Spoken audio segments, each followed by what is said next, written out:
네, 오늘은 저희가 청년주일로 지키고 있습니다. 청년은 과연 누구일까요? 네, 청년의 뜻을 제가 살펴보다가 이 단어가 등장했던 굉장히 흥미로운 역사적인 사실을 알게 되었습니다. 청년이라는 말은 1896년에 도쿄 유학생들이 쓰는 그 잡지에 처음으로 등장을 했다고 합니다. 이후에 1903년에 선교사 언더우드 그리고 길레트 선교사님의 주도로 서울의 황성 기독 청년회라는 이름의 YMCA가 설립되고 난 다음에 청년이라는 단어가 한국에서 본격적으로 사용되기 시작했다고 합니다. 그 당시에 기독교 단체들은 엄청난 인기를 누렸습니다. YMCA가 이때까지 제대로 규정하지 않았던 청년이라는 시기를 청년이라는 이름으로 명명하고 그 청년이라는 개념을 발전시키면서 마치 기름에 불을 붓는 것처럼 사회에 굉장히 큰 파장을 불러일으켰습니다. 그만큼 청년이라는 용어는 한국 개화기에 가장 인기 있는 유행어였습니다. 당시 민족의 큰 어른이셨던 월남 이상재 선생님도 청년이라는 단어를 처음 듣고는 굉장히 놀라셨다고 합니다. 왜냐하면 그 당시 한국에는 소년이나 장년이라는 다른 그 언어는 있었지만 청년이라는 말은 없었기 때문입니다. 보통 한국에서는 소년이나 소녀로 있다가 장가나 시집을 가고 나면 그냥 바로 장년이 되고 말았기 때문에 한국 사람들에게는 청년기라고 부르는 시기가 없었습니다. 그래서 청년은 새로움과 신문명을 뜻했습니다. 기성세대와 가치관으로부터 단절하고 새로운 것을 시도하는 것이 청년을 정의하는 가장 중요한 기준이었습니다. 그래서 청년을 단순히 연령으로 정의할 수 없다는 그런 주장도 설득력을 얻게 되었습니다. 그렇다면 성경에서는 이 청년의 때를 어떻게 이야기하고 있을까요? 오늘 저희가 성시교동문을 통해서 읽은 말씀들만 살펴봐도 이 청년 시기에 대한 굉장히 많은 권면의 말씀을 저희가 찾아볼 수 있습니다. 창조주를 기억하라, 심판하시는 하나님을 두려워하라, 정욕을 피하라, 여호와를 경외하라. 이런 시편이나 잠언, 전도서에 나오는 권면의 말씀들이 바로 그것입니다. 하지만 과연 이 말씀이 과연 청년들에게만 해당되는 말씀일까요? 그건 저희가 한번 곰곰이 다시 생각해 봐야 할 지점이 아닌가 싶습니다. 사실 이 같은 말씀들이 청년과 장년에 상관없이 모두에게 적용될 수 있는데 왜 우리가 굳이 성경에서 이 청년의 때를 더 강조하며 설명하고 있을지를 생각해 보시면 좋겠습니다. 오늘 저희가 함께 나누는 이 요한복음 2장의 말씀은 예수님의 청년 시절 처음이자 시작점이었던 가나의 혼인잔치 이야기입니다. 요한복음의 전체 구조를 가장 간단하게 말씀을 드리면 12장까지를 기준으로 해서 전반부와 후반부로 나눌 수 있습니다. 많은 학자들은 보통 이 전반부를 표적의 책이라고 부르고요. 후반부를 영광의 책이라고 부릅니다. 표적이라는 뜻은 예수님이 일으키신 기적을 이야기하고 있는데요. 요한복음에 나타나고 있는 이 표적은 그 표적이라는 기적이라는 그 자체를 넘어서서 예수님의 구원 사역이 무엇인지를 미리 보여주기 기능을 하고 있습니다. 그런데 처음 듣기에는 굉장히 어려운 말 같지만 예수님께서 인간의 상식으로 이해할 수 없는 그런 기적을 일으키셔서 하나님의 아들임을 보여주셨다는 뜻이기도 합니다. 기적, 즉 표적이라는 이 말은 사람들을 예수님께 나아가도록 인도할 뿐만 아니라 믿음을 이끌어내는 역할을 하게 됩니다. 단순히 기적을 일으키는 엄청나게 대단한 사람으로 예수님을 인식하고 거기에서 그친다면 결국 이 표적은 믿음을 이끌어내기까지는 실패한다는 뜻입니다. 예수님의 기적의 자리에 있었던 대부분의 수많은 사람들이 예수님을 굉장히 궁금해했고 놀랐지만 모두 예수님을 믿지는 않았습니다. 그런 의미에서 예수님이 처음으로 일으키신 이 기적, 요한복음 2장의 가나의 혼인잔치는 우리에게 예수님이 누구이신지 그리고 무엇을 하기 위해 이 땅에 오셨는지를 의도적으로 보여주는 아주 중요한 장입니다. 특히 가나의 혼인잔치 기적은 다른 복음서에서는 결코 찾아볼 수 없습니다.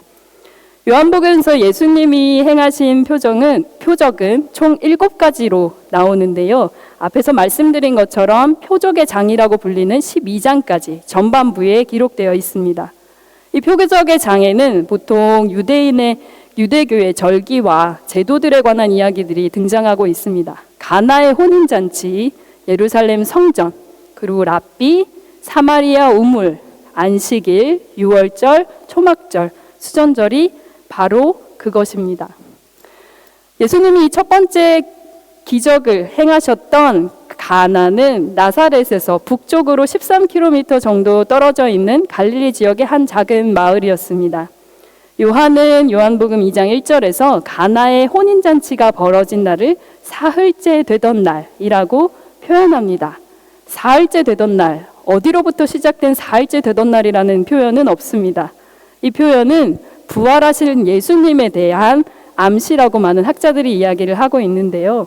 이 혼인잔치에 예수님뿐만 아니라 예수님의 어머니 그리고 예수님의 제자들까지 함께 초대를 받았습니다.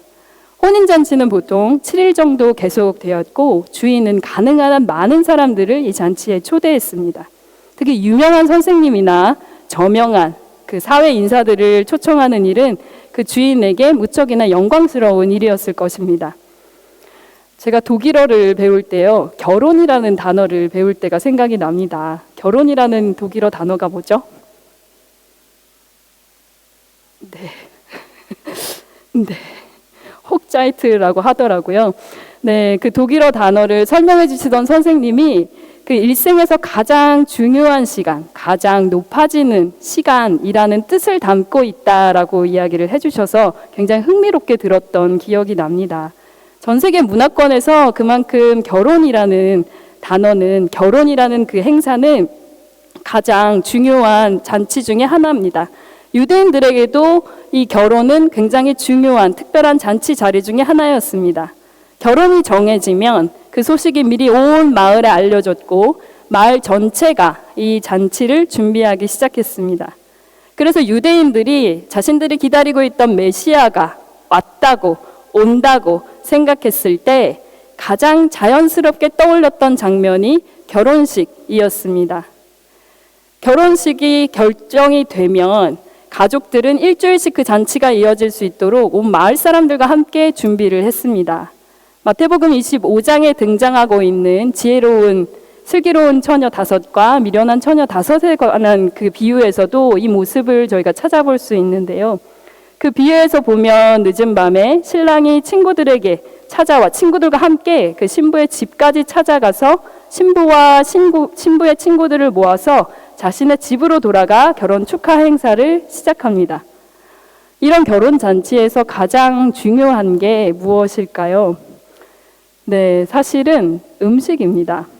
한 번이라도 결혼식에 참석하신 분들은 아마 알겠지만 결혼식이 끝나고 나서 참석자들이 가장 많이 이야기하는 것은 그날 신랑 신부가 얼마나 멋있고 예쁘고 잘생겼는지에 관한 이야기가 아니라 그날 예식장 뷔페 음식이 얼마나 맛있었는지, 그리고 설렁탕이나 국수에 간이 잘 맞았는지, 얼마나 맛있었는지에 관한 이야기가 대부분입니다. 신랑 신부한테는 정말 미안한 얘기지만 그렇습니다. 때문에 잔치를 주관하고 있었던 연회장은 정말 엄청나게 막중한 임무를 띠고 있었습니다. 당시 유대인의 결혼식에서 가장 중요했던 음료는 포도주였습니다.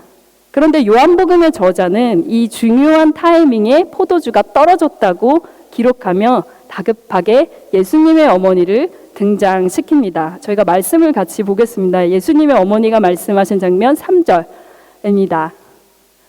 네, 함께 읽겠습니다. 시작.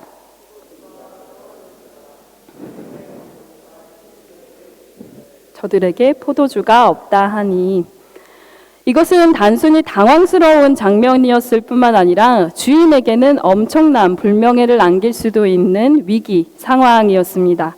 말씀드린 것처럼 이 잔치는 단 하루 만에 끝나는 잔치가 아니라 수일 동안, 최장으로는 일주일 동안 계속되는 잔치였기 때문입니다.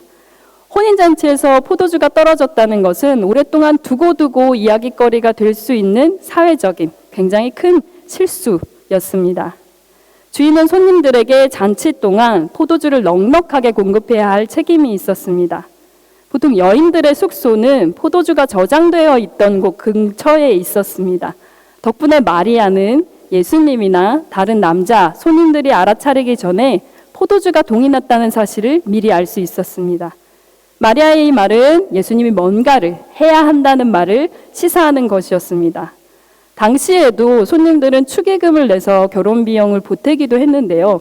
이제 친구들이 추가로 결혼 축의금을 내라 이런 뜻이었을 수도 있습니다.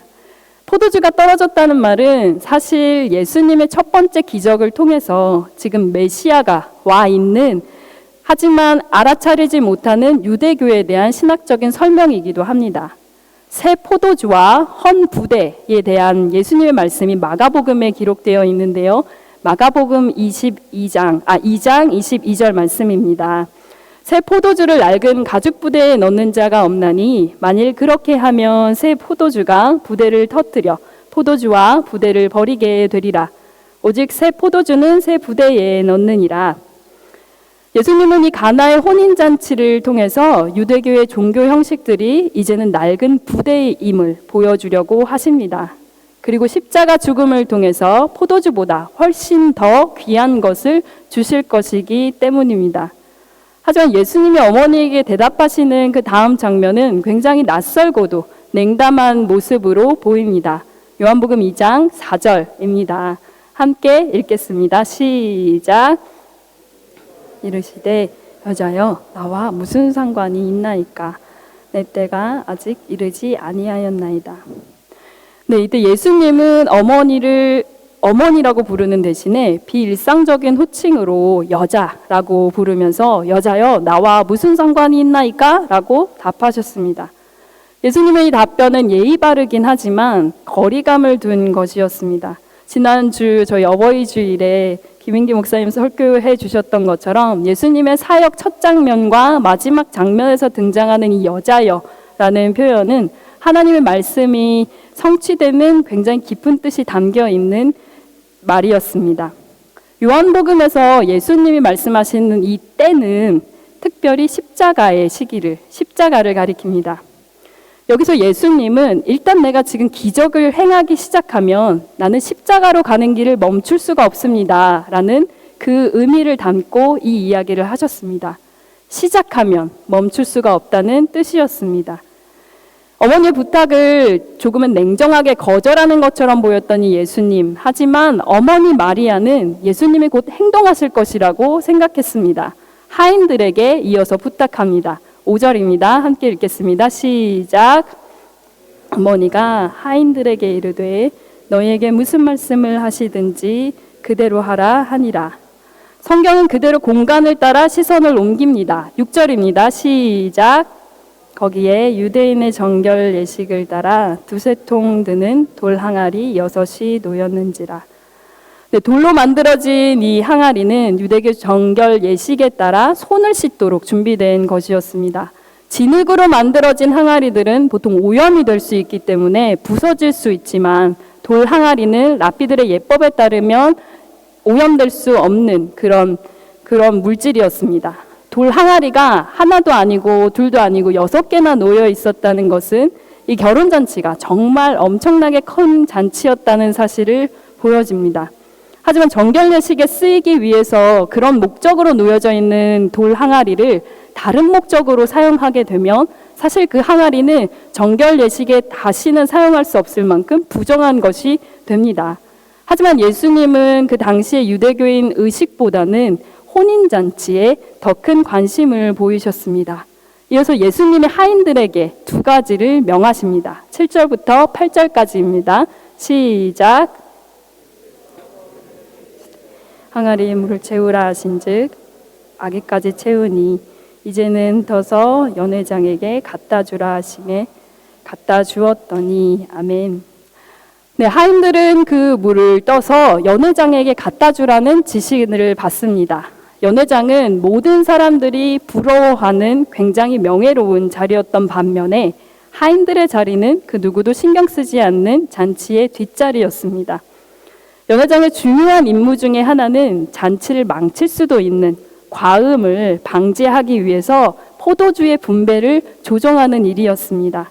헬라의 연회에서는 여흥의 사회를 보고 포도주의 희석 수준을 정할 수 있도록 손님들이 연회장을 뽑기까지 했습니다. 그런데 이렇게 빨리 포도주가 떨어졌다는 사실은 이 연회장에게 책임을 물을 수도 있는 일이었습니다. 연회장이 이런 막중한 책임을 다하기 위해서는 하인들의 역할이 결정적이었다는 사실을 성경은 우리들에게 넌지시 말해주고 있습니다. 네, 9절에서 10절까지 함께 읽겠습니다. 시작. 물로 된 포도주를 맛보고도 어디서 났는지 알지 못하되 물떠온 하인들은 알더라. 연회장이 신랑을 불러 말하되 사람마다 먼저 좋은 포도주를 내고 취한 후에 낮은 것을 내거늘 그대는 지금까지 좋은 포도주를 두었도다 하니라. 네, 상식적으로 대부분의 잔치에서는 최상급의 포도주가 제일 먼저 공급이 되고 손님들이 충분히 취했다고 생각할 때 저렴한 포도주를 줍니다. 하지만 예수님은 그 누구도 기대하지 않았던 최고의 포도주를 잔치의 가장 마지막에 내놓으셨습니다. 요한은 포도주의 품질과 타이밍에 관해서 일부러 언급하며 예수님의 영광을 드러냅니다.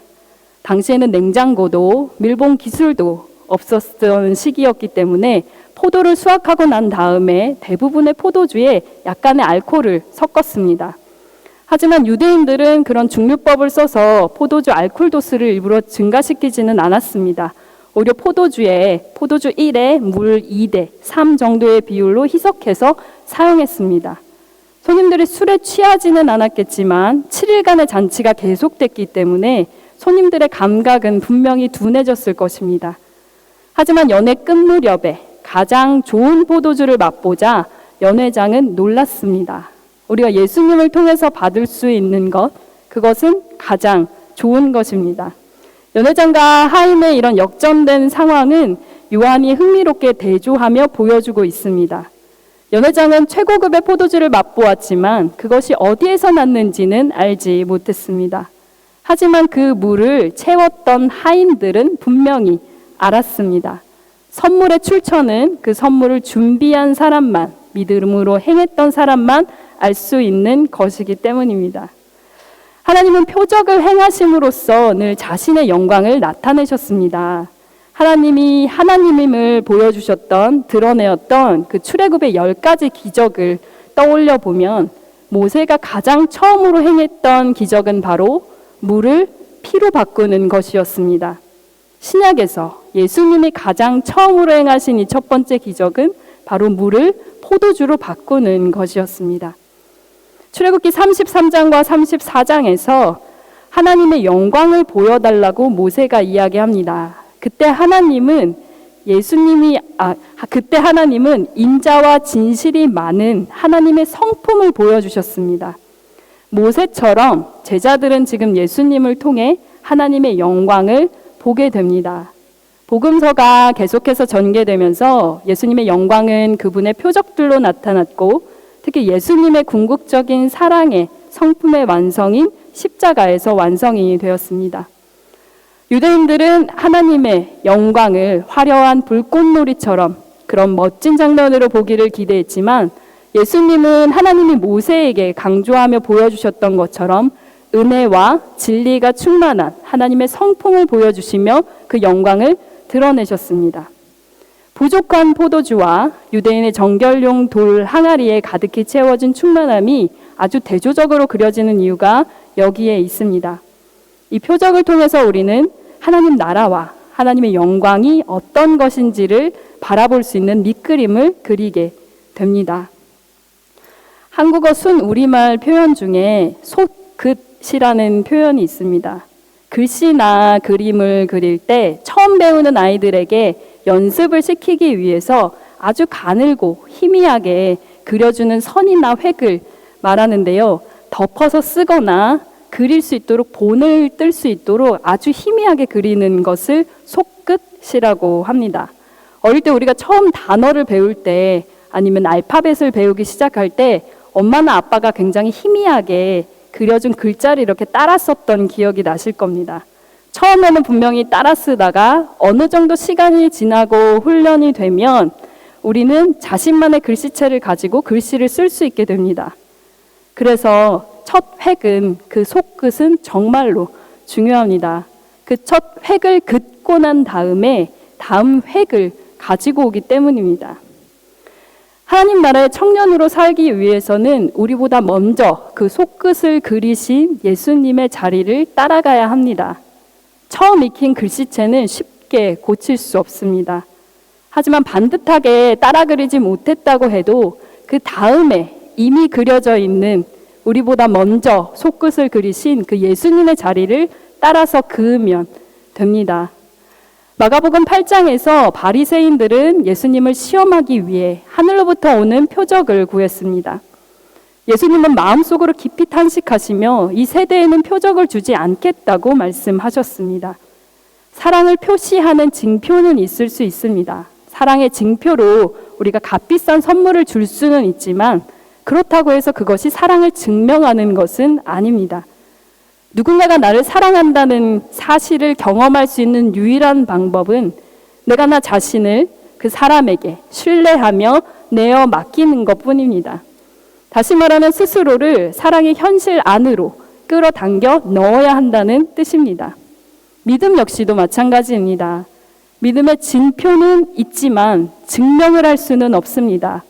우리가 믿음을 증명할 수 있는, 우리가 믿음을 경험할 수 있는 유일한 방법은 우리가 그 믿음 안에서 예수님이라는 속끝을 따라가며 우리의 삶을 그리고 채워야 하는 것뿐입니다. 요한복음은 다른 그 어떤 복음서보다 믿음이라는 단어를 자주 사용합니다. 믿는다라는 동사가 요한복음에만 98번이 언급되고 있습니다. 그런데 신기한 것은 믿는다는 동사는 거의 100번 가까이 사용이 되지만 믿음이라는 명사는 단 한 번도 사용되지 않았습니다. 믿음은 능동적이고 적극적인 행위입니다. 그것은 돌 항아리에 감히 물을 채우는 행동이며 그 물을 감히 맛보는 용기입니다. 단지 표적을 보고 하나님의 영광을 경험하고 믿습니다 라는 고백으로 끝나는 것은 성경이 말하는 진정한 믿음은 아닙니다. 믿음은 표적을 넘어 예수님이 하신 말씀을 진리로 받아들이는 태도이며 또한 지속적인 행동입니다. 잔치 자리에서 우리는 때로 주인공이 아닐 수도 있습니다. 존재조차도 규정받지 못했던 청년들처럼 아무도 아니고 아무것도 없는 시절을 살고 있는 것처럼 느껴질 수도 있습니다. 누군가의 다음이고 두 번째고 가끔은 꼴찌처럼 내가 문을 닫고 들어가는 사람일 수도 있습니다. 하지만 우리가 믿는 예수 그리스도의 복음은 우리의 자리가 어떠하든 물떠온 하인과 같은 잔치의 뒷자리이든 누군가의 손을 씻어주는 돌 항아리에 맹물 같은 삶이든 상관없이 믿음의 자리로 나아갈 수 있다고 우리를 초청합니다. 하나님 나라의 청년인 우리가 움직일 때 예수님의 말씀에 순종하여 한 걸음씩 떼며 나아갈 때 하나님은 그것을 바로 믿음으로 부르십니다. 청년 우리는 믿음으로 채울 수 있습니다. 오늘 제가 설교를 마치면서 물떠온 하인의 일기를 읽고 마치려고 하는데요. 경훈 형제가 나와서 물떠온 하인의 일기를 읽고 오늘 설교를 마치겠습니다.